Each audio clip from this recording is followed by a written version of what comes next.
ಇಡೀ ದೇಶಾದ್ಯಂತ ಜಾತಿ ಗಣತಿ ಮತ್ತೆ ಸುದ್ದಿಯಲ್ಲಿದೆ. ಸಿದ್ದರಾಮಯ್ಯನವರ ಜಾತಿ ಗಣತಿ ಸುಮಾರು 10 ದಿನಗಳ ಕಾಲ ಎಗ್ಗಿಲ್ಲದೆ ಚರ್ಚೆ ನಡೆಯಿತು. ಸಿದ್ದರಾಮಯ್ಯನವರು ಜಾತಿ ವಿರೋಧಿ,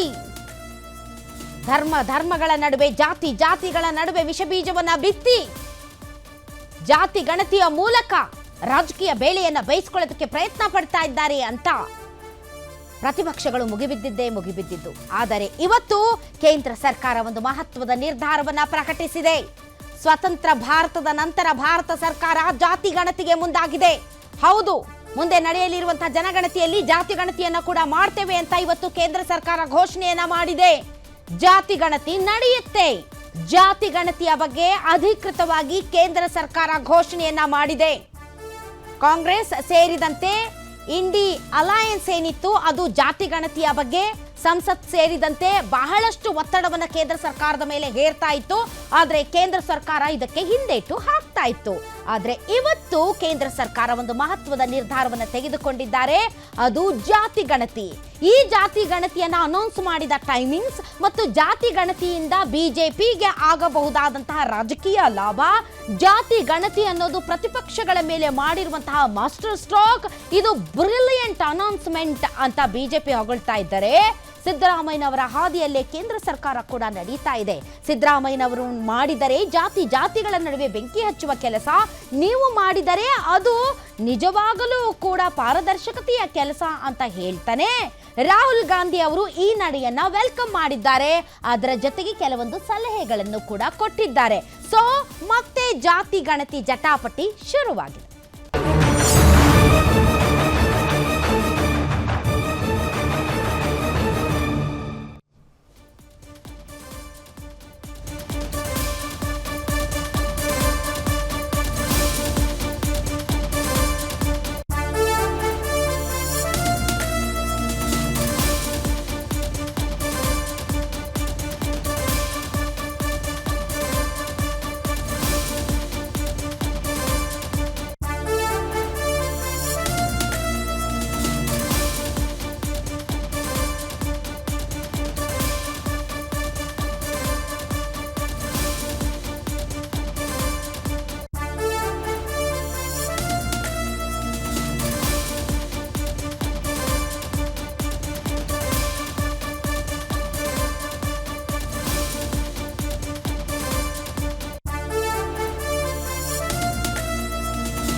ಅಶ್ವಿನಿ ವೈಷ್ಣವ್ ಅವರು ಇವತ್ತು ಕ್ಯಾಬಿನೆಟ್ನಲ್ಲಿ ನಡೆದಂತಹ ಮಹತ್ವದ ನಿರ್ಧಾರವನ್ನು ಪ್ರಕಟಿಸಿದ್ದಾರೆ. ಜಾತಿ ಗಣತಿಗೆ ಕೇಂದ್ರ ಸರ್ಕಾರ ಮುಂದಾಗಿದೆ. ಜಾತಿ ಗಣತಿಗೆ ಈಗ ಯಾಕೆ ಮುಂದಾಯಿತು ಅನ್ನೋದು ಡಿಬೇಟ್ನ ವಿಚಾರ. ಆದರೆ ಈ ನಡೆಯನ್ನ ರಾಹುಲ್ ಗಾಂಧಿ ಅವರು ಸ್ವಾಗತಿಸಿದ್ದಾರೆ. ರಾಹುಲ್ ಗಾಂಧಿ ಅವರ ವಿಡಿಯೋ ವೈರಲ್ ಆಗ್ತಾ ಇದೆ. ನೀವು ನನ್ನನ್ನು ನೋಡಿ ನಗಬಹುದು, ನನ್ನ ಮಾತುಗಳನ್ನ ಕೇಳಿ ನಿಮಗೆ ತಮಾಷೆ ಅನಿಸಬಹುದು, ಆದ್ರೆ ಇದೇ ಸಂಸತ್ನಲ್ಲಿ ಜಾತಿ ಗಣತಿಯ ವರದಿಯನ್ನ ನೀವು ಮಂಡಿಸ್ತೀರಾ, ನನಗೆ ಅದರ ಬಗ್ಗೆ ಆತ್ಮವಿಶ್ವಾಸ ಇದೆ ಅಂತ ಸಿಕ್ಕಾಪಡೆ ಟ್ರೆಂಡಿಂಗ್ ಅಪ್ಪ ಇವತ್ತು ಆ video. But anyhow, Bihar election ಅನ್ನ ಮುಂದಿಟ್ಟುಕೊಂಡು ಕೇಂದ್ರ ಸರ್ಕಾರ ಘೋಷಣೆ ಮಾಡಿರುವಂತಹ ಈ ನಿರ್ಧಾರ ಬಿಜೆಪಿಗೆ ಯಾವ ರೀತಿ ಲಾಭ ಆಗಲಿದೆ? ಕ್ರೆಡಿಟ್ ವಾರ್ ಈಗ ಶುರುವಾಗಿದೆ. ನಾವು ಹೇಳಿದ ಮೇಲೆ ಬಿಜೆಪಿ ಸರ್ಕಾರ ಈ ಘೋಷಣೆ ಮಾಡಿದೆ ಎಂದು ಕಾಂಗ್ರೆಸ್, ಆ ಕಡೆ ಬಿಹಾರದಲ್ಲಿ ನಾವೇ ಇದಕ್ಕೆ ಮುನ್ನುಡಿ ಬರೆದಿದ್ದು ಎಂದು, ಇನ್ನೊಂದು ಕಡೆ ತೆಲಂಗಾಣ ಮಾಡೆಲ್ ಅನ್ನ ನೀವು ಅಡಾಪ್ಟ್ ಮಾಡ್ಕೋಬಹುದು ಅಂತ ಅಂದು ಈ ರೀತಿ ಹಲವಾರು ರೀತಿಯಾದಂಥ ಚರ್ಚೆಗಳು ಗರಿಗೆದರಿದೆ. ಒಟ್ಟಾರೆ ಪಹಲ್ಗಾಂವ್ ಇಂದ ಜಾತಿ ಗಣತಿಗೆ ಡಿಸ್ಕಷನ್ ಡೈವರ್ಟ್ ಆಗಿದೆ. ಸೊ ಹಾಗಾದ್ರೆ ಇವತ್ತು ರಾಹುಲ್ ಗಾಂಧಿ ಏನು ಹೇಳಿದ್ರು ಬನ್ನಿ ಕೇಳೋಣ. हमने कहा था कि कास्ट सेंसस को हम करवा के छोड़ेंगे और हमने ये भी कहा था कि 50% की जो कैप है, जो आर्टिफिशियल दीवार लगा रखी है, उसको भी हम तोड़ के हटाएंगे. पता नहीं क्या हुआ, सडनली 11 साल बाद नरेंद्र मोदी जी कहते थे कि सिर्फ 4 जाते हैं. सडनली कास्ट सेंसस का अनाउंसमेंट किया। हम इसको सपोर्ट करते हैं, पूरी तरह सपोर्ट करते हैं, मगर हम टाइमलाइन चाहते हैं। हम जानना चाहते हैं ये कब तक होगा, और ये एक पहला कदम है। तेलंगाना एक मॉडल बना है कास्ट सेंसस के लिए, और वो ब्लूप्रिंट बन सकती है। और कास्ट सेंसस को डिज़ाइन करने में हमारा पूरा सरकार को ऑफर है, पूरा समर्थन है कि हम डिज़ाइन करेंगे, क्योंकि डिज़ाइन बहुत ज़रूरी है। क्योंकि दो एग्जाम्पल्स हैं, एक बिहार का डिज़ाइन है, दूसरा तेलंगाना का डिज़ाइन है, उसमें ज़मीन आसमान का फ़र्क है। Congress governments have always opposed caste census. Caste was not included in all the census operations conducted since independence. In 2010, then Prime Minister late Dr. Manmohan Singh ji had assured the Lok Sabha that the matter of caste census should be considered in the cabinet. A group of ministers was formed to consider this subject. Most of the political parties had recommended caste census. Despite this, Congress government decided to conduct only a survey of caste instead of a caste census. That survey is known as SECC. It is well understood that Congress and its Indie alliance partners have used caste census only as a political tool. As per Article 246 of the Constitution of India, the subject census is listed at 69 in the union list. ನಮ್ಮ ಮ್ಯಾನಿಫೆಸ್ಟೋನಲ್ಲೇ ಹೇಳಿದ್ದೀವಿ, socio economic and caste census ಆಗ್ಬೇಕು ಅಂತ ಹೇಳಿದ್ವಿ. ನನಗೆ ಗೊತ್ತಿಲ್ಲ ಅವರು ಬರೀ ಕ್ಯಾಟ್ ಸೆನ್ಸಸ್ ಮಾಡ್ತಾರ, ಸೋಷಿಯೋ ಎಕನಾಮಿಕ್ ಸರ್ವೆ ಮಾಡ್ತಾರ ಏನು ಅಂತ ಗೊತ್ತಿಲ್ಲ. ಅದು ನೋಡ್ಬಿಟ್ಟು ಹೇಳ್ತೀನಿ ನಾನು. ಬರೀ ಈಗಿರ್ತಕ್ಕಂಥದ್ದು ಕ್ಯಾಟ್ ಸೆನ್ಸಸ್ ಮಾಡ್ತೀವಿ, ಮತ್ತೆ ಜನಗಣತಿ ಮಾಡ್ತೀವಿ. ಸೆನ್ಸಸ್ ಅಂಡ್ ಕ್ಯಾಟ್ ಸೆನ್ಸಸ್, ಜಾತಿ ಮತ್ತು ಜನಗಣತಿ ಎರಡು ಜೊತೆನೆ ಮಾಡ್ತೀವಿ ಅಂತ ಹೇಳಿದ್ರು. ಅದೇ ಸರಿಯಪ್ಪ. Socio economic survey is very important. ಹಾಗಾದ್ರೆ ಈ ಜಾತಿ ಗಣತಿಯ ವಿಚಾರ ಮತ್ತೆ ಮುನ್ನೆಲೆಗೆ ಬಂದಿದೆ. ಇಷ್ಟು ದಿನ ರಾಜ್ಯ ಸರ್ಕಾರದ ಜಾತಿ ಗಣತಿಯ ಬಗ್ಗೆ ಮಾತಾಡ್ತಾ ಇದ್ವಿ. ಈಗ ಒಟ್ಟಾರೆ ಸ್ವತಂತ್ರ ಭಾರತದ ನಂತರ ಯಾವ ಜಾತಿ ಗಣತಿಯೂ ಕೂಡ ನಡೆದಿರಲಿಲ್ಲ. ಈಗ ಮೋದಿ ಅವರು ಆ ಒಂದು ಜಾತಿ ಗಣತಿಗೆ ಮುಂದಾಗಿದ್ದಾರೆ. ಇದರ ಹಿಂದೆ ಇರುವಂತಹ ಲೆಕ್ಕಾಚಾರಗಳು ಏನೇ ಇರಬಹುದು, ಆದರೆ ಇಲ್ಲಿಯವರೆಗೆ ಆಡಳಿತ ನಡೆಸಿದಂತಹ ಯಾವ ಕೇಂದ್ರ ಸರ್ಕಾರವೂ ಕೂಡ ಜಾತಿ ಗಣತಿಯನ್ನ ಮಾಡೋದಕ್ಕೆ ಮುಂದಾಗಿರಲಿಲ್ಲ. ಇವತ್ತು ಮೋದಿ ಅವರು ಜಾತಿ ಗಣತಿ ಮಾಡೋದಕ್ಕೆ ಮುಂದಾಗಿದ್ದಾರೆ. ಯಾವುದೇ ಒತ್ತಡ ಇರಬಹುದು, ಏನೇ ಲೆಕ್ಕಾಚಾರ ಇರಬಹುದು, ಆದರೆ ಇದು ಯಾವ ರೀತಿ ಮಾಸ್ಟರ್ ಸ್ಟ್ರೋಕ್ ಆಗುತ್ತೆ ಅಥವಾ ಇನ್ನೇನಾದರೂ ಆಗುತ್ತಾ ಅನ್ನೋದ್ರ ಬಗ್ಗೆ ಚರ್ಚೆ ಮಾಡ್ತೀವಿ. ಈ ಚರ್ಚೆಯಲ್ಲಿ ಭಾಗವಹಿಸೋದಕ್ಕೆ ಅತಿಥಿಗಳು ನಮ್ಮೊಂದಿಗಿದ್ದಾರೆ. ಬನ್ನಿ ಅವ್ರನ್ನ ವೆಲ್ಕಮ್ ಮಾಡೋಣ. ನಮ್ಮೊಂದಿಗಿದ್ದಾರೆ ಆಮ್ ಆದ್ಮಿ ಪಾರ್ಟಿಯಿಂದ ಶಿವಾನಂದ ರೆಡ್ಡಿ ಅವರು. ಸರ್, ತಮಗೆ ವಿಶೇಷ ಕಾರ್ಯಕ್ರಮಕ್ಕೆ ಸ್ವಾಗತ. ಇನ್ನು ಬಿಜೆಪಿಯ ಹಿರಿಯ ನಾಯಕರು ವಕ್ತಾರರು ಆದಂಥ ಚಿನಾ ರಾಮು ಸರ್ ಜಾಯ್ನ್ ಆಗಿದ್ದಾರೆ. ಸರ್, ತಮಗೂ ಸ್ವಾಗತ. JDSನ ವಕ್ತಾರರಾದಂಥ ನಾಗೇಂದ್ರ ಬಾಬು ಸರ್, ತಮಗೂ ಸ್ವಾಗತ. ಕಾಂಗ್ರೆಸ್ನ ವಕ್ತಾರರಾದಂಥ ನಟರಾಜ್ ಗೌಡ್ರು ಜಾಯ್ನ್ ಆಗಿದ್ದಾರೆ. ನಟರಾಜ್ ಗೌಡ್ರೆ, ತಮಗೂ ಕೂಡ ಸ್ವಾಗತ. Checkmate to Congress. Modi master stroke. Historic decision. Big move. Surgical strike on Congress. ಅಂತ ಕೊಂಡಾಡ್ತಾ ಇದ್ದಾರೆ ಜಾತಿ ಗಣತಿಯ ಡಿಸಿಷನ್ ಅನ್ನ. ಏನ್ ಹೇಳ್ತೀರಾ? ನಾವು ಏನಾದ್ರು ಹೇಳ್ಕೊಳ್ಳಿ ಸ್ವಾಗತ ಮಾಡ್ತೀವಿ. ಅವ್ರು ನಮ್ಮ ಮೇಲೆ ಏನಾದ್ರು ಹೇಳಿ, ಇದು ಅಗತ್ಯ ಇತ್ತು. ಈ ದಶಕದ, ಈ ಶತಮಾನದ ಅಗತ್ಯ. ಮುಂದಿನ ಇಲ್ಲಿವರೆಗೂ ದೇಶ ಕಟ್ಟಿದ್ದಾರೆ, ಎಲ್ಲಾ ರಾಜಕೀಯ ಪಕ್ಷಗಳು, ಎಲ್ಲಾ ಸರ್ಕಾರಗಳು ಶ್ರಮ ವಹಿಸಿ ದೇಶವನ್ನು ಕಟ್ಟಿದ್ದಾರೆ. ಇನ್ನು ಮುಂದಕ್ಕೆ ಯಾವ ರೀತಿಯ ಬದಲಾವಣೆ ಆಗಬೇಕು, ಸಮಾನತೆ ಎಲ್ಲರಿಗೂ ಸಿಕ್ಕಿದೆಯಾ, ಅವಕಾಶಗಳು ಎಲ್ಲರಿಗೂ ಸಿಕ್ಕಿದೆಯಾ, ಸಾವಿರಾರು ವರ್ಷಗಳ ಏನು ಅಂತರ ತಾರತಮ್ಯ ಇತ್ತು, ಅದು ಬಾಬಾ ಸಾಹೇಬ್ ಅಂಬೇಡ್ಕರ್ ಸಂವಿಧಾನದ ರಚನೆ ಆದ ಮೇಲೆ ನಮ್ಮಲ್ಲಿ ಒಂದು ಆಕ್ಟ್ ಮಾಡ್ತಾರೆ, ಸೆನ್ಸಸ್ ಆಕ್ಟ್ ಅಂತ ಮಾಡ್ತಾರೆ. 1948 1951 ಫಸ್ಟ್ ಒಂದು ಸೆನ್ಸಸ್ ಆಗುತ್ತೆ, ಕ್ಯಾಶ್ ಸೆನ್ಸಸ್ ಆಗೋದೇ ಇಲ್ಲ. 1931 ಅದೇ ಕೊನೆಯ ಕ್ಯಾಶ್ ಸೆನ್ಸಸ್ ಬ್ರಿಟಿಷ್ ಸರ್ಕಾರದಲ್ಲಿ ಆಗಿರೋಂಥದ್ದು. ಅದು 1801 UK ನಲ್ಲಿ ಏನು ಕ್ಯಾಶ್ ಸೆನ್ಸಸ್ ಆಗ್ತದೆ ಅದ್ರ ಮೇಲೆ ಆಧಾರದ ಮೇಲೆ 1930 ಇಂಡಿಯಾದಲ್ಲಿ ಆಗುತ್ತೆ. ಬಟ್ ಅದಾದ ನಂತರ ಯಾವ ಬದಲಾವಣೆ ಯಾವ ರೀತಿಯಾಗಿ ಆಗಬೇಕು, ಮೀಸಲಾತಿಯ ಈ ಪರ್ಸೆಂಟೇಜ್ 50% ಎಲ್ಲ ಅದನ್ನ ಕ್ಯಾಪ್ನ ತೆಗೆದು ಎಲ್ಲರಿಗೂ ಅವಕಾಶಗಳನ್ನ ಕೊಡಬೇಕು, ಇನ್ನುಳಿದ ವರ್ಗದವರಿಗೂ ಅವಕಾಶಗಳನ್ನ ಕೊಡಬೇಕು. ಯಾಕಂದ್ರೆ ಸಂವಿಧಾನದಲ್ಲಿ ಕೊಟ್ಟಿರೋದು ಅವಕಾಶ ಏನು, ಕೇವಲ ಪರಿಶಿಷ್ಟ ಜಾತಿ ಪರಿಶಿಷ್ಟ ಪಂಗಡಗಳಿಗೆ ಅವರ ಜನಸಂಖ್ಯೆಗೆ ಅನುಗುಣವಾಗಿ ಮೀಸಲಾತಿ ಇನ್ಕ್ರೀಸ್ ಆಗ್ತಾ ಹೋಗ್ಬೇಕು, ಅದು ಅವ್ರಿಗೆ ಮಾತ್ರ ಕೊಟ್ಟಿರ್ತಕ್ಕಂಥದ್ದು. ಇನ್ನು ಹಿಂದುಳಿದವರು ಆರ್ಥಿಕವಾಗಿ, ಸಾಮಾಜಿಕವಾಗಿ, ಶೈಕ್ಷಣಿಕಗಳಿಂದವರಿಗೂ ಕೂಡ ಅವಕಾಶಗಳು ಸಿಗಬೇಕು ಅನ್ನೋ ಉದ್ದೇಶದಿಂದ ಈ ಕ್ಯಾಸ್ಟ್ ಸೆನ್ಸಸ್ ಅಗತ್ಯ ಇತ್ತು. ಅದನ್ನೇ ಮಾನ್ಯ ಸಿದ್ದರಾಮಯ್ಯವರು 2015 ಕರ್ನಾಟಕದಲ್ಲಿ ಶುರು ಮಾಡಿದ್ರು. ಇದೇನಂದ್ರೆ ಕ್ಯಾಸ್ಟ್ ಸೆನ್ಸಸ್ ಮಾಡೋ ಅಧಿಕಾರ ನಮ್ಗೆ ಇಲ್ದಲೇ ಇದ್ರು ಕೂಡ ಒಂದು ಸಮೀಕ್ಷೆ ಅಂತ ಮಾಡಿ, ಸರ್ವೆ ಅಂತ ಮಾಡಿ ಅವ್ರಿಗೆಲ್ಲರಿಗೂ ಒಂದು ಸವಲತ್ತುಗಳನ್ನ, ಯೋಜನೆಗಳನ್ನ ಮಾಡ್ಲಿಕ್ಕೆ ಸಾಧ್ಯನಾ ಅಂತ ಒಂದು ಪ್ರಯತ್ನವನ್ನ ಅದು ಮಾಡಿದ್ರು. ತೆಲಂಗಾಣದಲ್ಲಿ ನಾವು ಇಂಪ್ಲಿಮೆಂಟ್ ಮಾಡಿದ್ದೀವಿ, ಬಿಹಾರಲ್ಲಿ ಕೂಡ ಅದು ಚರ್ಚೆ ಆಗಿತ್ತು. ಈಗ ಕೇಂದ್ರ ಸರ್ಕಾರದ ಮೇಲೆ ನಾವು ಪ್ರಣಾಳಿಕೆ ಹೇಳಿದ್ವಿ, ನಾವು ಕ್ಯಾಶ್ ಸೆನ್ಸಸ್ ಮಾಡ್ತೀವಿ, ಇದು ನಮ್ಮ ವಾಗ್ದಾನ ಅಂತ. ಆದ್ರೆ ಕೆಲವು ಬಿಜೆಪಿ ನಾಯಕರು, ಎಲ್ಲರೂ ಅಂತ ಹೇಳಲ್ಲ, ಕೆಲವು ಬಿಜೆಪಿ ನಾಯಕರು ಇಲ್ಲ, ಇದು ಧರ್ಮವನ್ನ ಒಡೆಯೋ, ಹಿಂದೂ ಧರ್ಮವನ್ನ ಒಡೆದ್ ಬಿಡ್ತಾರೆ, ಇದು ಜಾತಿಗಳಲ್ಲಿ ಕಂದಕ ಬಂದ್ಬಿಡ್ತದೆ, ಇದು ಸಮಾನತೆ ಬರಲ್ಲ, ಕಂದಕ ಬಂದ್ಬಿಡುತ್ತೆ. ಅದು ಕಂದಕ ಬರ್ಲಿಕ್ಕಲ್ಲ, ಯಾರು ಯಾವ ಹಂತದಲ್ಲಿದ್ದಾರೆ, ಶೈಕ್ಷಣಿಕವಾಗಿ ಎಷ್ಟು ಅವಕಾಶ ಸಿಕ್ಕಿದೆ. ಇನ್ನೂ ಹಲವಾರು ಬುಡಕಟ್ಟು ಜನಗಳಿಗೆ ಶೈಕ್ಷಣಿಕಗಳು ಬಹಳ ಹಿಂದಿದ್ದಾರೆ, ಅವ್ರಿಗೆ ಇನ್ನೂ ಸರ್ಕಾರಿ ಉದ್ಯೋಗಗಳಿಲ್ಲ, ಅವರಲ್ಲಿ ಇನ್ನೂ ಆಸ್ತಿ ಇಲ್ಲ, ಅಂಥವ್ರಿಗೆಲ್ಲ ಯಾವ ಯೋಜನೆ ಸರ್ಕಾರಗಳು ಮಾಡ್ಕೊಡ್ಬೇಕು. ಹಂಗಾಗಿ ಅದಕ್ಕೋಸ್ಕರ ಈ ಸೆನ್ಸಸ್ನ ಅಗತ್ಯ ಇತ್ತು. ಇವತ್ತು ಕೇಂದ್ರ ಸರ್ಕಾರ ಘೋಷಣೆ ಮಾಡಿದೆ. ಶ್ರೀಯುತ ರಾಹುಲ್ ಗಾಂಧಿಯವರು, ಶ್ರೀಯುತ ಮಲ್ಲಿಕಾರ್ಜುನ್ ಖರ್ಗೆ ಅವರು ಮುಂಚೆನೂ ಭಾಳ ಸಲ ಹೇಳ್ತಾನೆ ಇದ್ರು, ನಾವು ಕ್ಯಾಶ್ ಸೆನ್ಸಸ್ನ ಅಗತ್ಯ ಇದೆ ಅಂತ. ಅದು ಒಂದು ವ್ಯವಸ್ಥಿತವಾದ, ಒಂದು ಸಂಘಟಿತ ಒಂದು ಒತ್ತಡವನ್ನು ಕೇಂದ್ರ ಸರ್ಕಾರದ ಮೇಲೆ ಹಾಕಿದ್ರು. ಸಫಲತೆ, ಯಾಕಂದರೆ ಸಂಘಟನೆಗಳಾಗಲಿ ಇಡೀ ದೇಶದಲ್ಲಿ ಇದೊಂದು ಅಗತ್ಯ ಇದೆ ಅಂತೇಳಿ ಒಂದು ಚರ್ಚೆ ಕೂಡ, ಒಂದು ಸಂವಾದ ಕೂಡ ಆಗಿತ್ತು. ಅದಕ್ಕಾಗಿ ಇವತ್ತು ಕೇಂದ್ರ ಸರ್ಕಾರ ಅದಕ್ಕೆ ಒತ್ತಡಕ್ಕೆ ಮಣಿದು ಮಾಡಿದ್ದಾರೆ.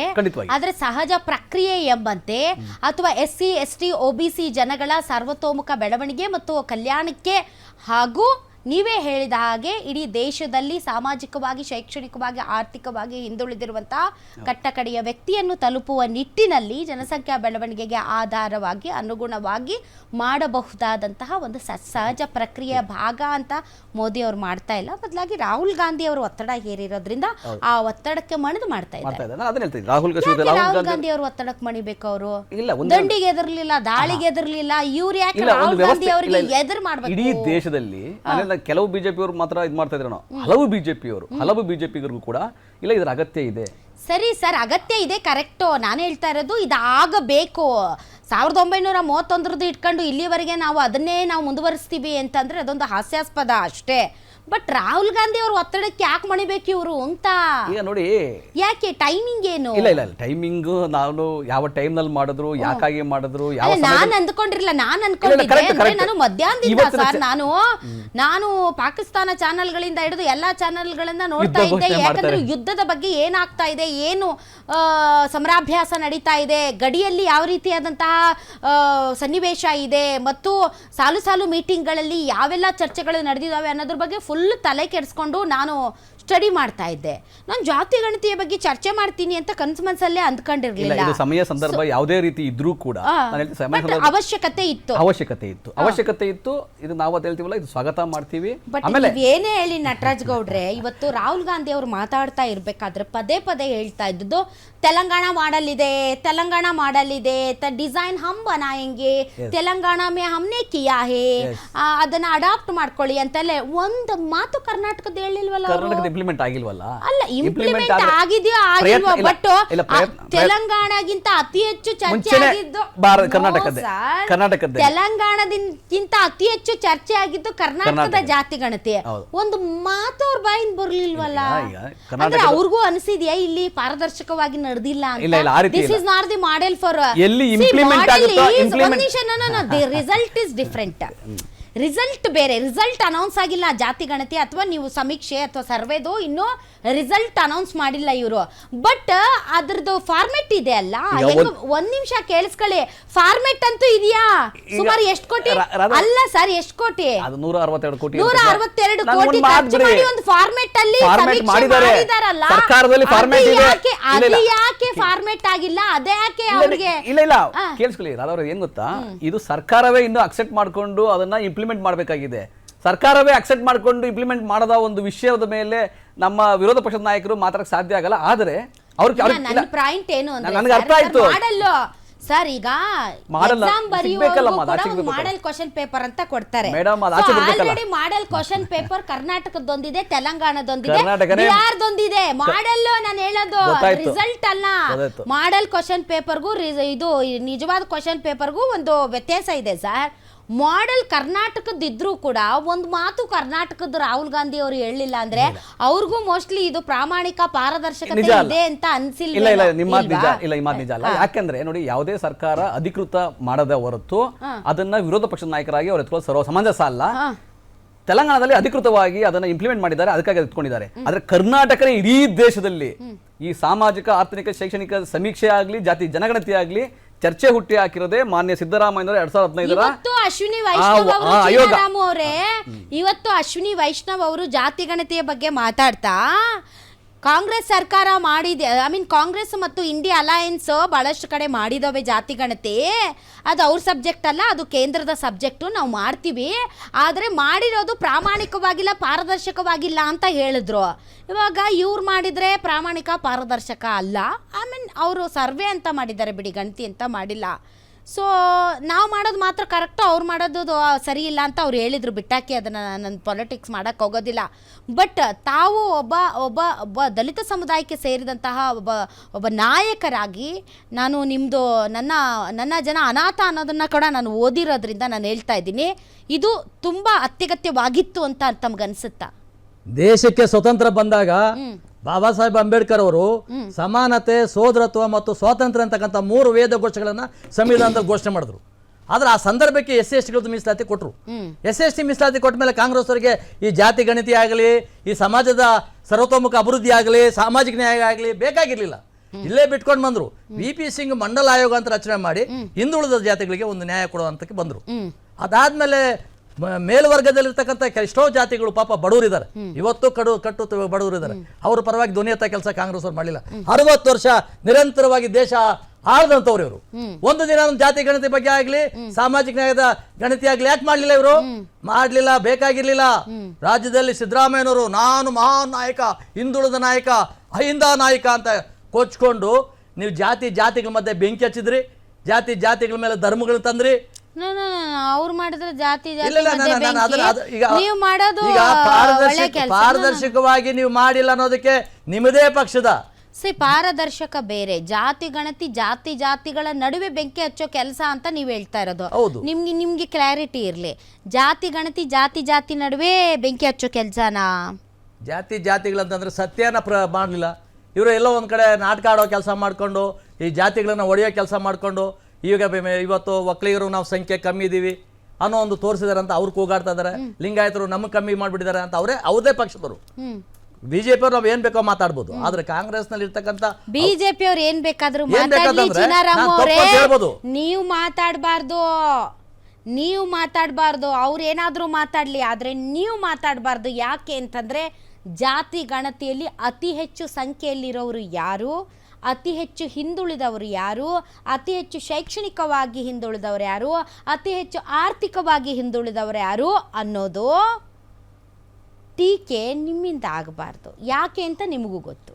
ಅಲ್ಲ, ಇವತ್ತು ನಾನು ಕೇಳ್ತಕ್ಕಂಥದ್ದು, ನೀವು ಜಾತಿ ಗಣತಿ ಮಾಡೋ ಅಧಿಕಾರ ನಿಮ್ಗೆಲ್ಲ ಕೇಂದ್ರಕ್ಕೆ ಮಾತ್ರ. ಅದನ್ನ ನೀವು ಬೇಕಂತ ಇದೊಂದು ಡ್ರಾಮಾ ಮಾಡೋ ಕೆಲಸ ಮಾಡಿದ್ರಿ. ನಿಮ್ಮ ಡ್ರಾಮಾ ನಡೆಯಲ್ಲ ಅಂತ ಗೊತ್ತಾಗಿ ಕೇಂದ್ರದವರು ಅರ್ಥ ಮಾಡ್ಕೊಂಡ್ರು, ಎಲ್ಲ ರಾಜ್ಯಗಳಲ್ಲೂ ಗಣತಿ ಆಗಬೇಕು, ಜಾತಿ ಗಣತಿ ಆಗಬೇಕು, ಮತ್ತು ಅದಕ್ಕೆ ಸಂಬಂಧಪಟ್ಟಂತ ನ್ಯಾಯ ಕೊಡಬೇಕಾದಂಥ ಕೆಲಸ ಅಂತ ಮಾಡಬೇಕಂತ. ಈಗ ರಾಹುಲ್ ಗಾಂಧಿ ಅವ್ರು ಹೇಳ್ತಾ ಇದ್ರು, ನೋಡಿ ಇಷ್ಟು ದಿವಸ ಆದ್ಮೇಲೆ ನಮ್ಮ ಒತ್ತಾಯಕ್ಕೆ ಮಾಡಿದ್ರು ಅಂತ. ನಿಮ್ಮದೇ ಸರ್ಕಾರದಾಗ ಯಾಕೆ ಮಾಡಲಿಲ್ಲ? ನೀವು ಮಾಡ್ಬೋದಾಯ್ತಲ್ಲ ಅವತ್ತು. ನಿಮ್ಮ ಮುತ್ತಾತ ನೆಹರು ಅವರಿದ್ರು, ನಿಮ್ಮ ಅಜ್ಜಿ ಇಂದಿರಾ ಗಾಂಧಿ ಅವರಿದ್ರು, ನಿಮ್ಮ ತಂದೆ ರಾಜೀವ್ ಗಾಂಧಿ ಅವರಿದ್ರು, ಯಾಕಪ್ಪ ನೀವು ಮಾಡಲಿಲ್ಲ? ನಿಮ್ಮದೇ ಮನಮೋಹನ್ ಸಿಂಗ್ ಇದ್ರು ಮುಖ್ಯ ಪ್ರಧಾನಮಂತ್ರಿಗಳು, ನಿಮ್ಮದೇ ಸರ್ಕಾರದಲ್ಲಿ ಹಲವಾರು ಅಧಿಕಾರ ಮಾಡಿದಂಥವ್ರು ಇದ್ರಲ್ಲ, ಯಾಕೆ ಜಾತಿ ಗಣತಿ ಮಾಡಲಿಲ್ಲ? ಸಮೀಕ್ಷೆ ಸರಿಯಾದ ರೀತಿಯಲ್ಲಿ ನಡೀಲಿಲ್ಲ. ಇದೆಲ್ಲ ಮಾಡದಿರ್ತಕ್ಕಂಥದ್ದು ವೋಟ್ ಬ್ಯಾಂಕ್ ಆಗಿ ನೀವು ನಾಡ್ಕೊಂಡ್ಬಂದಿದ್ದ ನಾಟಕಗಳು ಅನ್ನೋದನ್ನ ಜನತೆಗೆ ಗೊತ್ತಾಗಿದೆ. ಅವ್ರು ಮಾಡಲಿಲ್ಲ, ಕರೆಕ್ಟ್. ಆದರೆ ಕಾಂಗ್ರೆಸ್ ರೂಲ್ಡ್ ಸ್ಟೇಟ್ಗಳಲ್ಲಿ ಇವ್ರು ಮಾಡಿಸಿದ್ರು. ಎಲ್ಲಿ ಮಾಡಿಸಿದ್ದಾರೆ? ಎಲ್ಲಿ ನಮ್ಮ ರಾಜ್ಯದಲ್ಲಿ ಇನ್ನೂ ಅದರ ಅಂತಿಮ ರೂಪ ಕೊಡೋಕ್ಕೆ ಆಗ್ತಾ ಇಲ್ಲ ಅವ್ರ ಕೈಲಿ. ಒಂದು ಏನೋ ಈಗ ತೆಲಂಗಾಣದಲ್ಲಿ ಅದೊಂದು ಬಂದಿದೆ ಅನ್ನೋದು ಬರ್ತದೆ. ಇವಾಗ ಅದನ್ನ ಸರಿಯಾದ ರೀತಿಯಲ್ಲಿ ಏನ್ ತೀರ್ಮಾನ ಒಂದು ಅಂತ ಅಸಡ್ಡೆ ಯಾಕೆ ಬಂದಿದ್ಮೇಲೆ ಬಂದಿದೆ ಇಲ್ಲ, ಅದಕ್ಕೆ ಲೆಕ್ಕ ಇಲ್ಲಲ್ಲ. ಈಗ ಜಾತಿ ಗಣತಿಗೆ ಅವ್ರಿಗೆ ಅಧಿಕಾರನೇ ಇಲ್ಲಲ್ಲ. ಕೇಂದ್ರ ಮಾಡಿದ ಮೇಲೆ ನಿಮ್ಗೆ ಅಧಿಕಾರ ಬರುತ್ತೆ, ಮಾಡಿ ಬೇಗ. ನೀವು ಹೇಳಿ ಒತ್ತಾಯ ಮಾಡಿದ್ರಿ, ಬೇಗ ಮಾಡಿಬಿಡಿ, ನಾವು ಬೇಗ ನಿರೀಕ್ಷೆ ಮಾಡ್ತಾ ಇದೀವಿ ಅಂತ. ಆ ನಿರೀಕ್ಷೆನ ನಾವು ಪೂರ್ಣ ಮಾಡೋದಕ್ಕೆ ನಿಮ್ಮ ಒತ್ತಡ ಕೊಡಿ. ವಿರೋಧ ಪಕ್ಷವಾಗಿ ನೀವು ಹೇಳ್ಬೇಕಾದ ಮಾತು ಹೇಳ್ಬೇಕು. ಆದ್ರೆ ನಿಮ್ಮ ಮಾತಾಡೋ ಪ್ರೆಸ್ ಮೀಟಲ್ಲಿ ನೋಡ್ತಾ ಇದ್ದಾರನೋ ಅವ್ರ ಮುಖದಲ್ಲಿ ಎಂತ ಒಂದು ಚಾರಿಷ್ಮ, ಎಂತ ಒಂದು ನಗುಮುಖ ಅನ್ನೋದಿದ್ದನ್ನು ನೋಡ್ತಾ ಇದ್ದೀವಿ. ಮೊದಲು ಮಾತಾಡ್ತಾ ಮಾತುಗೂ ಇವತ್ತು ನಡ್ಕೊಂಡ ಮಾತುಗಳಿಗೂ ರಾಹುಲ್ ಗಾಂಧಿ ಅವ್ರು ಮಾತಾಡ್ತಾ ಇದ್ದಕ್ಕೂ ವ್ಯತ್ಯಾಸ ಇದನ್ನು ಗಮನಿಸಿದೀವಿ. ಆದ್ರೆ ನಿಮ್ಮ ವ್ಯತ್ಯಾಸ ಪ್ರಾಮಾಣಿಕವಾಗಿದ್ದಂಥ ಪರಿಸ್ಥಿತಿಯಲ್ಲಿ ಮಾಡಿ. ನೀವ್ಯಾಕೆ ನಾಟಕ ಆಡೋ ರೀತಿಯಲ್ಲಿ ಮುಖ ಸೊಪ್ಪಗೆ ಹಾಕೊಂಡು ಸೋಡ ಹಾಕೊಂಡು ಆಮೇಲೆ ಬೋಲತಾವ ಅಭಿ ನೈ ಹುವಾ ಅಭಿ ಹೋಗಿಯಾ, ಅರೆ ಹೋಗಿಯಾ ಅಭಿ ಓನಾ ಹೇ, ಮೋದಿಜಿ ಚುಪ್ಕೆ ನೈ ಚೋಡೆಂಗೆ. ಅವ್ರು ಬಿಡೋದಿಲ್ಲ, ಸುಮ್ಮನೆ ಮಾಡೇ ಮಾಡ್ತಾರೆ. ಈ ಸಾಮಾಜಿಕ ನ್ಯಾಯ ಕಟ್ಟ ಕಡೆಯ ಸಮಾಜದ ಕೊನೆಯ ಸಾಲಲ್ಲಿ ಇರ್ತಕ್ಕಂಥ ವ್ಯಕ್ತಿಗೂ ನ್ಯಾಯ ಕೊಡ್ತಕ್ಕಂಥ ಕೆಲಸ ಭಾರತೀಯ ಜನತಾ ಪಕ್ಷ ಮತ್ತು ನರೇಂದ್ರ ಮೋದಿಯವರ ದೃಢ ಸಂಕಲ್ಪ ಇದೆ, ಮಾಡ್ತಾರೆ. ಇದರಲ್ಲಿ ನಾಟಕ ಇಲ್ಲ. ಇದು ಸಂಪೂರ್ಣವಾಗಿ ದೇಶದ ಬಗ್ಗೆ ಒಳತಿಗಾಗಿ, ದೇಶದ ಸಮಗ್ರತೆಗಾಗಿ, ದೇಶವನ್ನು ಒಗ್ಗೂಡಿಸೋ ಒಂದು ಪರಿಸ್ಥಿತಿಯಲ್ಲಿ ಎಲ್ಲ ಸಮಾಜದ ಎಲ್ಲ ಬಡವರಿಗೂ ನ್ಯಾಯ ಸಿಗಬೇಕು. ಇವತ್ತು ಎಲ್ಲೋ ಒಂದು ಕಡೆ ಕುಬ್ಜ ಜಾತಿಗಳಿದ್ದಾವೆ, ಕಡಿಮೆ ಸಂಖ್ಯೆಯಲ್ಲಿರ್ತಕ್ಕಂಥ ಮೈಕ್ರೋ ಜಾತಿಗಳಿದ್ದಾವೆ. ಇವತ್ತು ಅವ್ರಿಗೆ ನ್ಯಾಯನೇ ಸಿಕ್ಕಿಲ್ಲ. ಉದಾಹರಣೆಗೆ ನಮ್ಮ ರಾಜ್ಯದಲ್ಲಿನೇ ಆಗಲಿ, ಯಾವುದೇ ರಾಜ್ಯಗಳಲ್ಲಾಗಲಿ ಬಲಾಢ್ಯ ಜಾತಿಗಳು ಮಾತ್ರ ಎಲ್ಲ ಮೀಸಲಾತಿಯನ್ನು ಪಡ್ಕೊಂಡಿದ್ದಾವೆ. ಇವತ್ತು 56 ಜಾತಿ ಇದೆ ಪರಿಶಿಷ್ಟ ಪಂಗಡದಲ್ಲಿ. ಬಲಾಢ್ಯ ಜಾತಿ ಅಂದ್ರೆ ಯಾವುದು ನಾನು ಹೇಳ್ತೀನಿ. ಇವತ್ತು ಬಲಾಢ್ಯ ಜಾತಿಗಳಂದ್ರೆ ಇವತ್ತು 56 ಎಸ್ ಟಿ ಸಮಾಜದಲ್ಲಿ ಇದಾವೆ. ನೀವು ಹೇಳಿ ಯಾವುದು ಎಸ್ ಟಿ ಸಮಾಜದಲ್ಲಿ ಬಲಾಢ್ಯ ಜಾತಿ ಇದಾವೆ. ಯಾವುದು? ವಾಲ್ಮೀಕಿ ಸಮಾಜದವರು 16 ಜನ MLA-ಗಳಾಗಿದ್ದಾರೆ. ಇದ್ರಲ್ಲಿ ಬಹಿರಂಗವಾಗಿ ಹೇಳಲೇಬೇಕಾಗ್ತದೆ. ಇನ್ನ 66 ಜಾತಿ ಅಲ್ಲ, 55 ಜಾತಿಗಳು ಇದಾವಲ್ಲ, ಅವ್ರಿಗೆ ಅವಕಾಶ ಯಾವ ಪಾರ್ಟಿ ಕೊಡ್ಬೇಕಲ್ಲ? ಯಾಕೆ ಒಂದೇ ಜಾತಿ ಅಷ್ಟೊಂದು? ಬನ್ನಿ, ಎಸ್ಸಿಗೆ ಬನ್ನಿ ಸರ್. ಅಲ್ಲ, ಎಸ್ಸಿನಲ್ಲೂ ಹಾಗೆ ಆಗಿದೆಯಲ್ಲ. ಹೇಳಿ. ಎಸ್ಸಿನಲ್ಲೂ ಇವತ್ತು ಬಲಾಢ್ಯ ಜಾತಿಗಳು ಅಂದ್ಕೊಂಡಂಥವು ಕೆಲವೇ ಸ್ಪೃಶ್ಯ ಜಾತಿಗಳು, ಅಸ್ಪೃಶ್ಯ ಜಾತಿಗಳು. ಹೇಳಿ, ಹೆಸರು ಹೇಳಿ. ಇವತ್ತು ಲಂಬಾಣಿ ಸಮಾಜ ಅತಿ ಹೆಚ್ಚಿನ ಒಂದು ಲಾಭ ಪಡ್ಕೊಂಡಿದೆ. ಬೋವಿ ಸಮಾಜ ಅತಿ ಹೆಚ್ಚಿನ MLA-ಗಳು IAS IPS ತುಂಬಿಕೊಂಡಿದ್ದಾವೆ. ನಿಜವಾದ ಅಸ್ಪೃಶ್ಯ ಜಾತಿಗಳಲ್ಲಿ ಇನ್ನೂ ಕೊನೆ ಸಾಲಲ್ಲಿರೋ ಯಾಕಂದ್ರೆ ನಾನು ಸಾಮಾಜಿಕ ಕಾರ್ಯಕರ್ತರಾಗಿ ಮಾತಾಡ್ತಾ ಇಲ್ಲ, ಒಂದು ಭಾರತೀಯ ಜನತಾ ಪಕ್ಷದ ವಕ್ತಾರನಾಗಿ ಮಾತಾಡ್ಬೇಕಾಗ್ತದೆ. ಈಗ ಅದಾಗಿ ನಮಗೆ ನೋವಿರೋದು ಏನಂದ್ರೆ, ಈಗ ಎಸ್ಸಿಯಲ್ಲಿ ಬೋವಿ ಸಮಾಜ ಮತ್ತು ಲಂಬಾಣಿ ಸಮಾಜ ರಾಜಕೀಯವಾಗಿ ಮತ್ತು ಆರ್ಥಿಕವಾಗಿ ಒಂದು ಸ್ವಲ್ಪ ಅಲ್ಲ, ಬೇಕಾದಷ್ಟು ಬಲಾಢ್ಯರಾಗಿದ್ದಾರೆ. ಇವತ್ತು ಅದರಲ್ಲಿ ತುಂಬಾ ಹಿಂದುಳಿದವ್ರು ಯಾರು ಸರ್? ಅದರಲ್ಲಿ ಹಿಂದೆ ಉಳಿದಿರ್ತಕ್ಕಂಥದ್ದು ಸಣ್ಣ ಪುಟ್ಟ ಜಾತಿಗಳು, ಅಕ್ಕಿ ಪಿಕ್ಕಿ ಸಮಾಜದಲ್ಲಿ ಇರ್ತಕ್ಕಂಥ ಉಪಜಾತಿಗಳಿದ್ದಾವೆ. ಎಸ್ಸಿಗಳಲ್ಲಿ ಉಪಜಾತಿಗಳು ಭಾಳ ಇದ್ದಾವೆ. ಆಮೇಲೆ ಬಲಗೈ ಸಮಾಜ, ಎಡಗೈ ಸಮಾಜ ಅಂತ ಕೂಗಾಡ್ತಕ್ಕಂಥ ನಮ್ಮಲ್ಲಿ ಕೆಲವರು ಇದ್ದಾರೆ. ಅದರಲ್ಲಿ ಕೊನೆ ಸಾಲಲ್ಲಿದ್ದಾರೆ.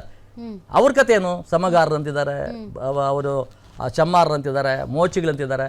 ಅವರು ಇದುವರೆಗೂ ಸೌಲಭ್ಯ ತಗೊಳಕ್ ಆಗ್ತಾ ಇಲ್ಲ ಪಾಪ. ಕೆಲವರೇ ಒಂದು ಎಲೈಟ್ ಪೀಪಲ್ಸು, ಅದು ಬಲಿತ ಒಂದು ಸಮಾಜ ಇವತ್ತು ಮೀಸಲಾತಿ ತಗೊಳ್ತದೆ. ಇವತ್ತು ನಾವು ಅದರಿಂದ ಮೋದಿ ಅವರು ಇವತ್ತು ಸಮಗ್ರ ಚಿತ್ರಣ ನೋಡಬೇಕು. ದೇಶದಲ್ಲಿ ಇರಬೇಕು. ಶಿವಮೊಗ್ಗದಲ್ಲಿ ಕಲ್ಲೊಡೆದಿದ್ದು ಯಾವ ವಿಷಯದಲ್ಲಿ? ಇದೇ ವಿಷಯದಲ್ಲಿ ಸರ್. ಹೌದೌದು.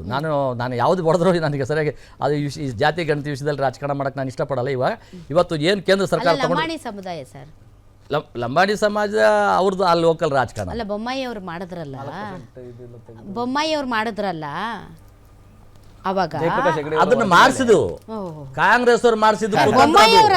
ಅಲ್ಲಲ್ಲ, ಅದು ಅವ್ರಿಗೆ ಕಡಿಮೆ ಆಯ್ತು ಸಂಖ್ಯೆ ಅಂತೇಳಿ ಅಲ್ಲಿನ ಸಮಾಜದಲ್ಲಿ ಇರ್ತಕ್ಕಂಥ ಕೆಲವು ರಾಜಕಾರಣಿಗಳು ಅಂದ್ರೆ ಕಾಂಗ್ರೆಸ್ನವರು ಅದನ್ನ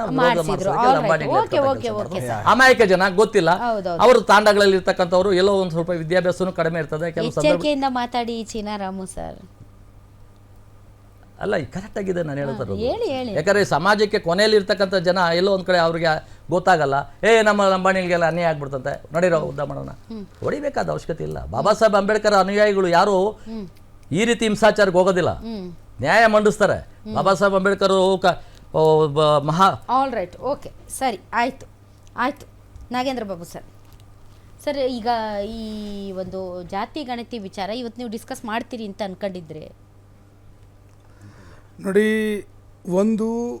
ಇವತ್ತು ದೇಶದ ರಾಜಕಾರಣ ತಗೊಳ್ಳೋದಾದರೆ ಕೆಲವು ಸಂದರ್ಭಗಳಲ್ಲಿ ಅಭಿವೃದ್ಧಿಗಿಂತನೂ ಈ ಓಲೈಕೆ ರಾಜಕಾರಣ ಜಾಸ್ತಿ ಆಗಿದೆ ಅಂತಕ್ಕಂಥದ್ದು ಸ್ಪಷ್ಟವಾಗಿ ಮೇಲ್ನೋಟಕ್ಕೆ ಕಾಣುತ್ತೆ. ದಯಮಾಡಿ ಅದು ಯಾವುದೇ ಪಕ್ಷ ಆಗಿರಲಿ, ಓಲೈಕೆ ರಾಜಕಾರಣ ಅಂತಕ್ಕಂಥದ್ದು ಯಾವ ಮಟ್ಟಕ್ಕೆ ಕಾಣಿಸ್ತಾ ಇದೆ ಅಂತಂದರೆ, ತಾವಿಗೆ ಹೇಳ್ತಾ ಇದ್ರಿ ಒಂದು ಮಾಡೆಲ್ ಪೇಪರು ಅದೇನೋ ಕೆಲವು ವಿಚಾರಗಳು ಕಾಂಗ್ರೆಸ್ ವಕ್ತಾರರು ಕೂಡ ಹೇಳ್ತಾ ಇದ್ರು.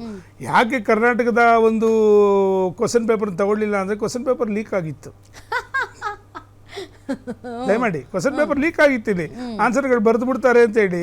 ಯಾಕೆಂತಂದ್ರೆ ಇದರಲ್ಲಿ ಅನೇಕ ನ್ಯೂನ್ಯತೆಗಳಿದ್ದೋ. ದಯಮಾಡಿ ಕಸರತ್ತು ಇದು ಸ್ಟೇಟ್ ಸಬ್ಜೆಕ್ಟ್ ಅಲ್ವೇ ಅಲ್ಲ. ಇಲ್ಲ, ಇಟ್ಸ್ ಜಸ್ಟ್ ಅ ಪ್ರೊವೊಕೇಶನ್ ಅಷ್ಟೇ. ಇಲ್ಲ, ಒಂದು ಮಾತು ಹೇಳ್ತಾ ಇದ್ದೀನಿ. ಇದು ಕಾಂಗ್ರೆಸ್ ಅವರು ಯಾವ ಈ ಒಂದು ಜಾತಿ ಗಣತಿ ವಿಷಯದಲ್ಲಿ ಪ್ರಸ್ತಾಪ ಮಾಡಿದ್ರು, ಯಾವ ವಿರೋಧ ಪಕ್ಷಗಳು ಕೂಡ ದಯಮಾಡಿ ತಮ್ಮ ವೇದಿಕೆಯಿಂದ ನಾನು ಸಂದೇಶ ಕೊಡ್ತಾ ಇದ್ದೀನಿ. ಯಾವುದೇ ವಿರೋಧ ಪಕ್ಷಗಳು ಕೇಂದ್ರ ಆಗಿರ್ಬೋದು, ರಾಜ್ಯಗಳಲ್ಲಾಗಿರ್ಬೋದು, ಯಾರೂ ವಿರೋಧ ಮಾಡಲಿಲ್ಲ. ಮಾಡ್ತಾ ಇರ್ತಕ್ಕಂಥ ಕೆಲಸ ಅವೈಜ್ಞಾನಿಕವಾಗಿದೆ ಅಂತಕ್ಕಂಥದ್ದು ಸ್ಪಷ್ಟವಾಗಿ ನಾವು ಹೇಳಕ್ಕೆ ಇಚ್ಛೆ ಪಟ್ಟಿದ್ದೀವಿ. ಅದರಲ್ಲಿರ್ತಕ್ಕಂಥ ನ್ಯೂನತೆಗಳನ್ನ ಎತ್ತಿ ಹಿಡಿದಿದ್ದೀವಿ. ಇವತ್ತು ಕೂಡ ತಾವು ಒಂದು ನೋಡ್ಬೇಕು ಮೇಲ್ನೋಟಕ್ಕೆ. ಯಾವ ಒಂದಾಗಲೇ ತಾವು ಕೇಳ್ತಾ ಇದ್ರಿ ಮೇಲ್ವರ್ಗ ಅದು ಇದು ಅಂತ ಹೇಳಿ. ಯಾವ ಒಂದು ಲಿಂಗಾಯತರ ಎಕ್ಸಾಂಪಲ್ ನಾನು ಹೇಳ್ತಾ, ಯಾವ ಒಂದು ಲಿಂಗಾಯತರಾಗಿರ್ಬೋದು, ಒಕ್ಕಲಿಗರ ಸಮಾಜ ಆಗಿರ್ಬೋದು, ಎಕ್ಸಾಂಪಲ್ಗೆ ಉಪಜಾತಿಗಳನ್ನ ಯಾಕೆ ನೀವು ಅದರಲ್ಲಿ ತೆಗೆದು ಡಿವೈಡ್ ಮಾಡಿದ್ರಿ? ಯಾಕೆ ಮುಸಲ್ಮಾನರು ಉಪಜಾತಿಗಳನ್ನ ಡಿವೈಡ್ ಮಾಡಲಿಲ್ಲ? ಹಾಗಾದ್ರೆ ಆಯ್ತು, ನಾಳೆ ಕೇಂದ್ರ ಸರ್ಕಾರನೂ ಬರುತ್ತೆ. ಹೌದು, ಅವಾಗ ಉಪಜಾತಿಗಳನ್ನ ಹೇಳದೇನೆ ಹೌದು, ಫಾರ್ಮ್ ಫಿಲ್ ಅಪ್ ಮಾಡ್ತಾರಾ? ಒಂದು ನಿಮಿಷ, ನಿಮಗೆ ಇದೇ ಒಂದು ಏನು ಕೇಂದ್ರ ಸರ್ಕಾರ ಮಾಡಿದ್ಮೇಲೆ ಒಕ್ಕಲಿಗರ ಸಂಖ್ಯೆನ ಒಪ್ಕೋತೀರಾ? ಒಂದು ನಿಮಿಷ, ಕೇಂದ್ರ ಸರ್ಕಾರ ಮಾಡಿದ್ರೆ ಮೇಡಮ್, ಲಿಂಗಾಯತರ ನಾನು ಸಂಖ್ಯೆನ ಪದೇ ಪದೇ ಒಪ್ಕೋತೀರಾ? ಅನೇಕ ಉಪಜಾತಿಗಳನ್ನ ಅವಾಗ ನೀವು ಒಪ್ಕೋತೀರಾ? ಅನೇಕ ವೇದಿಕೆಗಳಲ್ಲಿ ಈ ಒಂದು ಡಿಬೇಟ್ ನಡೆದಂಥ ಸಂದರ್ಭದಲ್ಲಿ ಒಂದು ಮಾತನ್ನು ಸ್ಪಷ್ಟವಾಗಿ ಎಲ್ರಿಗೂ ಹೇಳಿದ್ದೀನಿ. ಯಾವ ಒಂದು ಅಪ್ಲಿಕೇಶನ್ ಫಾರಂ ಬಂದಿತ್ತು ಅವತ್ತು 2010 ಇಸ್ವಿ ಜಾತಿಗಣತೆ ಒಂದು ಅಪ್ಲಿಕೇಶನ್ ಸರಿಸುಮಾರು 54 ಕಾಲಮ್ಗಳಿದ್ವು. ಅದರಲ್ಲಿ 54 ಕಾಲಮ್ಗಳಿದ್ವು. ಒಂದು ರೋಡಲ್ಲಿ ನೀವೇನಾದರೂ ಸರ್ವೆ ಮಾಡೋದಾದ್ರೆ ಒಂದು ವ್ಯಕ್ತಿಗೆ ಒಂದು ದಿನದ ಮೇಲ್ಪಟ್ಟು ಬೇಕಾಗಿತ್ತು. 54 ಪ್ರಶ್ನೆಗಳಿಗೆ ಉತ್ತರ ಕೊಡಬೇಕಾಗಿತ್ತು. ನೀವು ಯಾವ ಜಾತಿ, ಯಾವ ಧರ್ಮ, ಯಾವ ಉಪಜಾತಿ, ನಿಮ್ಮ ಕೆಲಸ ಏನು, ನಿಮ್ಮ ಮನೇಲಿ ಎಷ್ಟು ಜನ ಇದ್ದಾರೆ ಅಂತ, ಅಣ್ಣ ತಮ್ಮದಿರು ಎಷ್ಟು ಜನ ಇದ್ದಾರೆ, ಯಾವ ಪಂಗಡದವರು, ಅದರಲ್ಲಿ ಉಪಪಂಗಡ ಯಾವುದು ಅದನ್ನ ಕೇಳಿದ್ದಾರೆ. ಕೇಳಿದ್ದಾರೆ. ಎಷ್ಟು ಜನ ನೀವು ಸರ್ವೆ ಮಾಡೋರು ಹೋಗ್ಬಿಟ್ಟು ಅವ್ರ ಮನೆಗಳಲ್ಲಿ ಕೇಳಿದ್ದೀರಾ ಅಂತ ಗೊತ್ತಾಗ ನನ್ನ ಪ್ರಶ್ನೆ. ಇದನ್ನ ಎಷ್ಟೋ ಜನ ಕೇಳಿಲ್ಲ ಅನ್ನೋದು. ಈಗ ಈ ಜಾತಿ ಗಣತಿಯನ್ನ ತಾವು ವೆಲ್ಕಮ್ ಮಾಡ್ಲೇಬೇಕು, ಯಾಕಂದ್ರೆ ನೀವು ಅಂಗಪಕ್ಷ ಆಗಿರೋದ್ರಿಂದ.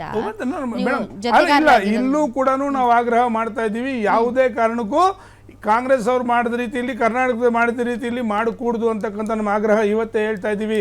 ಆಗಲೇ BJP ವಕ್ತಾರ ಹೇಳ್ತಾ ಇದ್ರು, ಎಲ್ಲ ಸಮಾಜಗಳಿಗೂ ಕೂಡ ಇವತ್ತು ನಿಜವಾಗ್ಲೂ ಒಂದು ಮಾತು ಹೇಳಬೇಕಾದ್ರೆ ಜಾತ್ಯತೀತವಾಗಿ ಎಲ್ಲ ಸಮಾಜದಲ್ಲೂ ಕೂಡ ಶೈಕ್ಷಣಿಕವಾಗಿ, ಆರ್ಥಿಕವಾಗಿ ಹಿಂದುಳಿದಿರ್ತಕ್ಕಂಥವ್ರು ಎಲ್ಲ ಸಮಾಜಗಳಲ್ಲಿದ್ದಾರೆ. ಪ್ರತಿಯೊಂದು ಸಮಾಜಕ್ಕೂ ಕೂಡ ಅವ್ರವ್ರ ಕೋಟ ಏನಿದೆ ಬರಲೇಬೇಕಾಗುತ್ತೆ. ಯಾವುದೇ ಕಾರಣಕ್ಕೂ ನಾವೇನು ಇವತ್ತು ನಾವು ಟೆಕ್ನಾಲಜಿಲಿ ಮುಂದಕ್ಕೆ ಬಂದಿದ್ದೀವಿ, ಇದು ಯಾವುದೇ ಮೈಕ್ರೋಸ್ಕೋಪಿಗೆ ಒಂದು ಸಣ್ಣ ಸಮಾಜ ಇದ್ರೂ ಕೂಡ ಶ್ರೀಮಾನ್ ದೇವೇಗೌಡರು ಕಾಡುಗೌಡರ ವಿಷಯದಲ್ಲಿ ಫೈಟ್ ಮಾಡಿದ್ರು. ಯಾಕೆ ಫೈಟ್ ಮಾಡಿದ್ರು ಹಾಗಾದ್ರೆ? ಶಿವಾನಂದ್ ಸರ್, ಈಗ BJP ಆಯ್ತು, ಕಾಂಗ್ರೆಸ್ ಆಯ್ತು, ಎಲ್ಲ ಪಕ್ಷಗಳು ಕೂಡ ಈ ಒಂದು ಜಾತಿ ಗಣತಿಯ ವಿಚಾರದಲ್ಲಿ ಅಪಸ್ವರ ಇಲ್ಲ. ಎಲ್ಲರಿಗೂ ಬೇಕು ಇದು. ಯಾಕೆ ಅಂತಂದರೆ ಮೇಜರ್ ಕಮ್ಯುನಿಟೀಸ್ ಜೊತೆಗೆ ಅತಿ ಹೆಚ್ಚು ಮೀಸಲಾತಿಯನ್ನು ಪಡ್ಕೊಳ್ಳುವಂಥ SC, ST ಮತ್ತು OBC ವರ್ಗಗಳ ಜೊತೆಗೆ ಈಗ ಚರ್ಚೆ ಶುರುವಾಗಿರೋದು ಮೈಕ್ರೋ ಕಮ್ಯುನಿಟೀಸ್ ಬಗ್ಗೆ. ಸೊ ಈ ಮೈಕ್ರೋ ಕಮ್ಯುನಿಟೀಸನ್ನ ಓಲೈಸೋದಕ್ಕೆ ಎಲ್ಲ ಪಕ್ಷಗಳು ಕೂಡ ಹಾತೊರಿತಾ ಇದ್ದಾರೆ. ಅದಕ್ಕೆ ಅಂತಲೇ ಈ ಒಂದು ಜಾತಿ ಗಣತಿಯ ವಿಚಾರದಲ್ಲಿ ಯಾರೂ ಏನೂ ಮಾತಾಡ್ತಾ ಇಲ್ಲ. ದೇಶದ ಏಕತೆ, ಭದ್ರತೆ ಮತ್ತು ಅಖಂಡತೆಯ ವಿಚಾರದಲ್ಲಿ ಬೇಕಾದರೆ ಅಪಸ್ವರಗಳು ಎತ್ಬಿಡ್ತಾರೆ ಹೊರತು ಜಾತಿ ಗಣತಿ ವಿಚಾರದಲ್ಲಿ ಯಾರು ಅಪಸ್ವರ ಒತ್ತಲ್ಲ. ಎಲ್ಲರೂ ಕೂಡ ಅದನ್ನು ಒಪ್ಕೊಳ್ತಾರೆ. ಯಾಕೆ ಅಂತಂದರೆ ಭಾರತದಲ್ಲಿ ಜಾತಿ ಸತ್ಯ, ಜಾತಿಯ ಆಧಾರದ ಮೇಲೆ ಎಲ್ಲ ನಡೆಯೋದು. ಹೀಗಾಗಿ ಜಾತಿ ಗಣತಿಯನ್ನು ಎಲ್ಲರೂ ಒಪ್ಕೊಳ್ತಾರೆ. ಬಟ್ ದ ಟೈಮಿಂಗ್, ಈಗ ಬಿಹಾರ ಎಲೆಕ್ಷನ್ ಇದೆ, ಇನ್ನೊಂದು ಕಡೆ ಭಾಳಷ್ಟು ದೇಶದ ಭದ್ರತೆಯ ವಿಚಾರದಲ್ಲೂ ಕೂಡ ಸವಾಲುಗಳಿವೆ.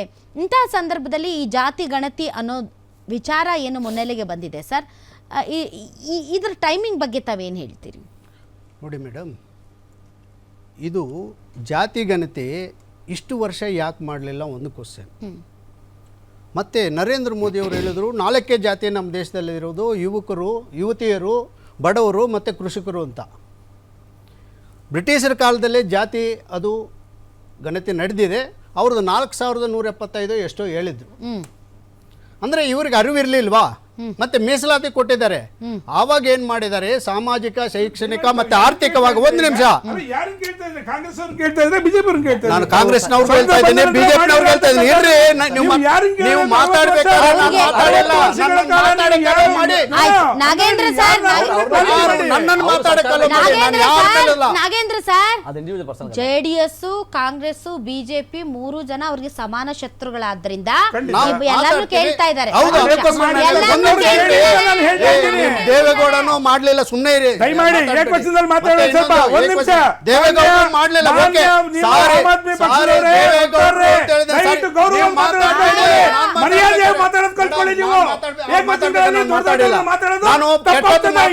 ಮುಗಿಸ್ಬಿಡಿ, ಆಯ್ತು.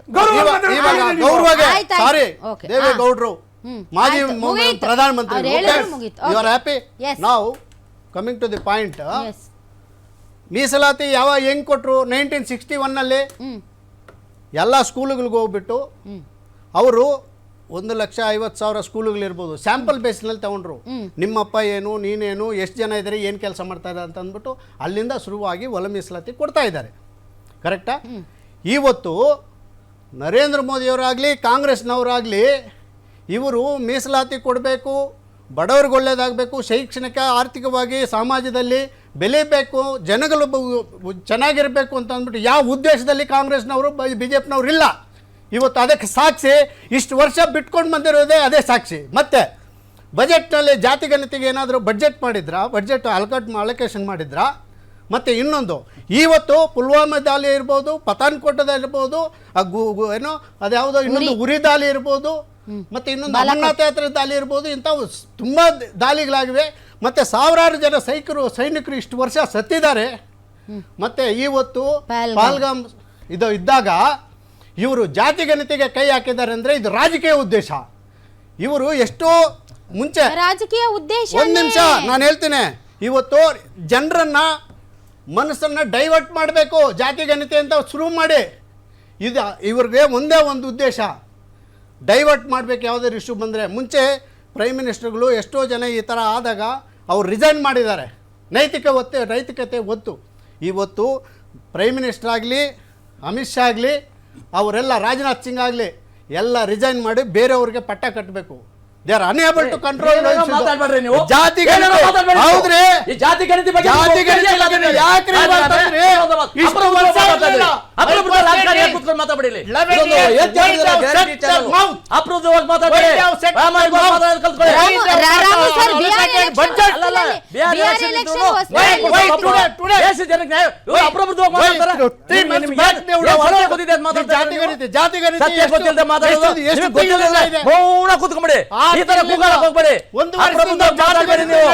ಆಮ್ ಆದ್ಮಿ ಪಾರ್ಟಿಗೆ ವೇದಿಕೆ ಕೊಟ್ಟವ್ರೆ, ಅರ್ಥ ಮಾಡ್ಕೊಳ್ಳಿ. ರಾಜೀನಾಮೆ ಕೊಡಬೇಕು.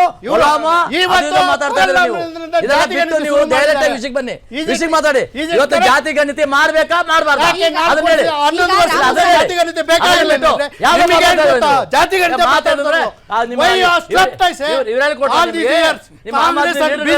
ರಾಜೀನಾಮೆ ಕೇಳ್ಬಿಡಿ, ರಾಜೀನಾಮೆ ಯಾಕ್ರಿ ಇವತ್ತು ಮಾಡ್ತಾ ದೇಶದ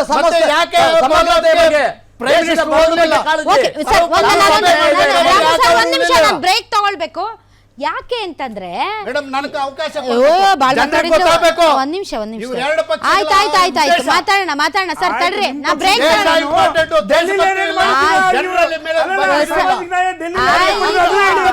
ಒಂದ್ ನಿಮಿಷ ಇರಿ. ಆಯ್ತು ಸರ್, ಒಂದ್ ನಿಮಿಷ. ಈಗ ಮೊನ್ನೆ ಇದು ಆಯ್ತು, ಏನು ಬೆಲೆ ಏರಿಕೆ ವಿರುದ್ಧ ಪ್ರತಿಭಟನೆ ಮಾಡಿದ್ರು ಇವರು ಬೆಳಗಾವಲ್ಲಿ ಕಾಂಗ್ರೆಸ್. ಅವಾಗ ಎಲ್ಲ ರಾಜ್ಯದ ಜನ ಅಲ್ಲರಿ, ಪಹಲ್ಗಾಮಲ್ಲಿ ಅಷ್ಟು ದೊಡ್ಡ ದಾಳಿ ನಡೆದಿದೆ, ಎಲ್ಲರೂ ಕೂಡ ಉಗ್ರಗಾಮಿಗಳ ವಿರುದ್ಧ ಮತ್ತು ಈ ಒಂದು ಹುತಾತ್ಮರಾದವರ ಪರವಾಗಿ ನೀವು ಪ್ರತಿಭಟನೆಗಳು, ಧರಣಿಗಳು, ಸಾಂತ್ವನಗಳು ಹೇಳಬೇಕೇ ಹೊರತು ಇಡೀ ದೇಶ ಒಂದು ಕಡೆ ಹೋಗ್ತಾ ಇದ್ರೆ ನೀವು ಅಲ್ಲಿ ಬೆಲೆ ಏರಿಕೆ ಅಂತ ನೀವು ಅಲ್ಲಿ ಪ್ರತಿಭಟನೆ ಮಾಡ್ತಿರಲ್ಲ, ಏನು ಟೈಮಿಂಗ್ ರೀ ನಿಮ್ಮದು, ಏನ್ರಿ ನಿಮ್ಮದು ಅಂತ ಅಂದ್ವಿ. ಅದೇ ರೀತಿ ಬಿಜಾಪುರದಲ್ಲಿ ಯತ್ನಾಳ್ ಅವರ ವಿರುದ್ಧ ಮುಸಲ್ಮಾನ ಸಮುದಾಯದವರು ಪ್ರತಿಭಟನೆ ಮಾಡುವಾಗ, ಅಲ್ಲರಿ ನೀವು ಇಡೀ ಧರ್ಮದ ಆಧಾರದ ಮೇಲೆ ಅಲ್ಲಿ ಎಲ್ಲರನ್ನೂ ಕೊಂದಿದ್ದಾರೆ, ನಾವು ಸಾಂತ್ವನ ಹೇಳಿ ಹುತಾತ್ಮರ ಜೊತೆ ನಾವಿದ್ದೀವಿ ಅಂತ ಪ್ರತಿಭಟನೆ ಮಾಡೋದ್ಬಿಟ್ಟು ಯತ್ನಾಳ್ ಅವ್ರ ವಿರುದ್ಧ ಪ್ರತಿಭಟನೆ ಮಾಡಿದ್ರಲ್ಲ ರೀ ನೀವು, ಏನ್ರಿ ಟೈಮಿಂಗು ಅಂತ ಅಂದ್ವಿ. ಹೌದಾ? ಇವತ್ತು ಪಹಲ್ಗಾಮ್ನಲ್ಲಿ ನಡೆದಂತಹ ಘಟನೆಗೆ ಸಾಲು ಸಾಲು ಸಭೆಗಳನ್ನು ಮಾಡಿದ ಮೇಲೆ ಆ ವಿಚಾರದಲ್ಲಿ ಏನೋ ಹೇಳ್ತಾರೆ ಅಂತ ನಾವು ಅಂದ್ಕೊಂಡ್ರೆ, ರಾಜಕೀಯ ಮತ್ತು ಸಾಮಾಜಿಕ ಒಂದು ನಿರ್ಧಾರ ಎಂಬಂತೆ ಜಾತಿ ಗಣತಿಯ ವಿಚಾರ ಹೊರಗಡೆ ಬಿಟ್ರಲ್ಲ. ಈಗಲೂ ನಾವು ಟೈಮಿಂಗ್ ಪ್ರಶ್ನೆ ಮಾಡಬಾರ್ದಾ? ಸೊ ಅವ್ರಿಗೆ ನಾವು ಟೈಮಿಂಗ್ ಪ್ರಶ್ನೆ ಮಾಡ್ಬೋದು, ಕಾಂಗ್ರೆಸ್ ಅವರು ಟೈಮಿಂಗ್ ಪ್ರಶ್ನೆ ಮಾಡಬೇಕು, ಕಾಂಗ್ರೆಸ್ ಅವರ ಮನಸ್ಥಿತಿ ಪ್ರಶ್ನೆ ಮಾಡಬೇಕು, ಆದರೆ ಈ ಟೈಮಿಂಗ್ ಪ್ರಶ್ನೆ ಮಾಡಬಾರ್ದು, ಈ ರಾಜಕೀಯ ಉದ್ದೇಶ ಪ್ರಶ್ನೆ ಮಾಡಬಾರ್ದು. ಮತ್ತು ಈ ಒಂದು ಸಂದರ್ಭದಲ್ಲಿ ಬಿಹಾರ್ ಎಲೆಕ್ಷನ್ನ ಮುಂದಿಟ್ಟುಕೊಂಡು ಈ ಥರದ ಉಗ್ರಗಾಮಿ ಚಟುವಟಿಕೆಗಳು ಜಾಸ್ತಿ ಆದ ಸಂದರ್ಭದಲ್ಲಿ ಜಾತಿ ಗಣತಿ ಎಂಬಂತಹ ಒಂದು ವಿಚಾರವನ್ನು ಮುನ್ನೆಲೆಗೆ ತಂದು ಇಡೀ ವಿಷಯವನ್ನು ವಿಷಯಾಂತರ ಮಾಡುವಂಥ ಉದ್ದೇಶ ಏನಿತ್ತು ಅಂತ ಕೇಳಬಾರ್ದು.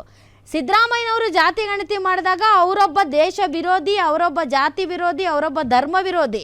ಆದರೆ ಅದೇ ಮೋದಿಯವರು ಜಾತಿ ಗಣತಿಯನ್ನು ಅನೌನ್ಸ್ ಮಾಡಿದ ತಕ್ಷಣ ಅದು master stroke, historic decision, political surgical strike ಅಂತೆಲ್ಲ ಹೊಗಳ್ತೀವಿ. ಸೊ ಈಗ ಹೊಗಳೋದು ತೆಗಳೋದಲ್ಲ ಇಂಪಾರ್ಟೆಂಟ್, ಯಾವ ಸಂದರ್ಭಕ್ಕೆ ಯಾವುದು ಉಚಿತ ಯಾವುದು ಖಚಿತ ಅನ್ನೋದ್ರ ಬಗ್ಗೆ ಮಾತ್ರ ನಾವು ಡಿಸ್ಕಷನ್ ಮಾಡಬೇಕಾದ್ದರಿಂದ